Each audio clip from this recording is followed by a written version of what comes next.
Wakil Menteri Dalam Negeri Bima Arya dicecar anggota DPR dalam rapat kerja bersama Komisi 2 DPR RI terkait persoalan administrasi kependudukan.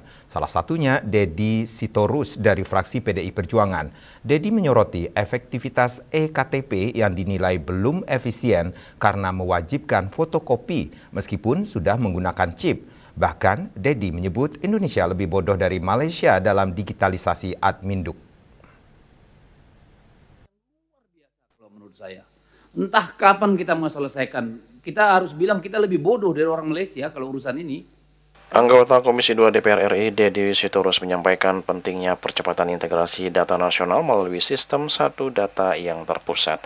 Dedi menilai saat ini pengelolaan data masih berjalan sendiri-sendiri di tiap lembaga dan tanpa koordinasi yang jelas. Kondisi itu menurutnya akan sangat menghambat efektivitas layanan publik sekaligus membebani anggaran negara. Hal itu disampaikan Dedi dalam Raker dan RDP Komisi 2 bersama Kemendagri dan Dirjen Dukcapil di Kompleks Parlemen Senayan, Jakarta pada Senin 20 April 2026. Dedi menegaskan agar pemerintah segera menunjuk satu institusi sebagai pengelola utama data nasional. Dalam hal ini, Direktorat Jenderal Kependudukan dan Catatan Sipil dinilai paling relevan karena telah memiliki basis data kependudukan. Selain itu, legislator dari fraksi PDIP itu juga menyoroti praktik duplikasi pengumpulan data oleh berbagai lembaga negara. Ia menilai hal tersebut hanya pemborosan anggaran.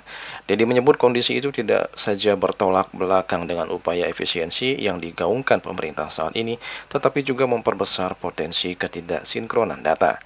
Dedi juga menyinggung kuatnya ego sektoral antar instansi yang lebih mementingkan kewenangan dibanding tanggung jawab pelayanan publik. Bahkan tak canggung, Dedi menyebut Indonesia lebih bodoh dari negeri tetangga, Malaysia, untuk urusan administrasi kependudukan. Luar biasa ini. Pemborosan yang luar biasa kalau menurut saya. Entah kapan kita mau selesaikan. Kita harus bilang kita lebih bodoh dari orang Malaysia kalau urusan ini. Karena nggak pernah kelar. Kelebihan kita di negara ini dalam urusan pemerintahan adalah semua hanya mikir urusannya. Urusannya. Bukan tanggung jawabnya, urusannya. Hanya bagaimana kewenangan itu tetap ada, tapi nggak pernah menyelesaikan masalah.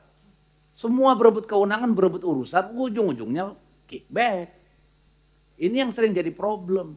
Redundancy terus terjadi. Untuk soal data ini, triliunan kita buang tuh tiap tahun.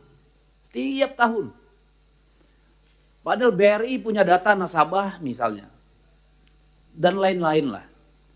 Juga tadi rumitnya kita punya KTP udah pakai chip, apa-apa urusan harus pakai fotokopi lagi.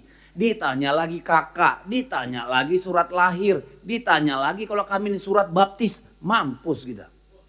Menanggapi kritikan yang bertubi-tubi dari anggota Komisi 2 DPR RI terkait digitalisasi adminduk, Wamendagri Bima Arya mengakui bahwa masih ada beberapa kendala di lapangan yang membuat akselerasi digitalisasi adminduk belum berjalan dengan maksimal.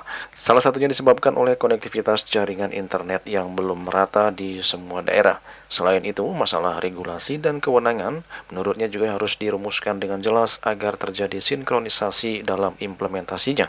Dan yang paling penting menurut Bima Arya adalah adanya komitmen dari segi anggaran. Dua intinya pimpinan. Yang pertama adalah adanya regulasi sebagai unsur pemaksa untuk akselerasi IKD ini. Sehingga seperti disampaikan Kang Dedi tadi, siapa yang bertanggung jawab itu jelas. Ya, jadi kewenangan dari Kemendagri, kewenangan dari Komdigi, dan kewenangan dari institusi perbankan seperti apa. Karena walaupun kita sudah akselerasi aktivasi IKD, tetapi lembaga perbankan masih mensyaratkan fotokopi fisik dari KTP misalnya. Kan ini satu regulasi yang tidak sinkron begitu. Nah karena itu kita memerlukan itu. Yang kedua adalah komitmen untuk segi penganggaran. Ya sebagai contoh misalnya untuk aktivasi IKD kan kita perlu memastikan bandwidth-nya cukup, kapasitas jaringannya memadai, dan security-nya juga aman. Untuk itu kan perlu anggaran. Ketika PNBP tidak memadai, maka kita mencari sumber pendanaan melalui PHLN, melalui World Bank begitu ya. Nah ini kan artinya komitmen dari semua. Sejauh mana kemudian Kementerian Keuangan bisa ada dalam satu frekuensi. Juli Suharto dan Ketut Sumadiansyah melaporkan.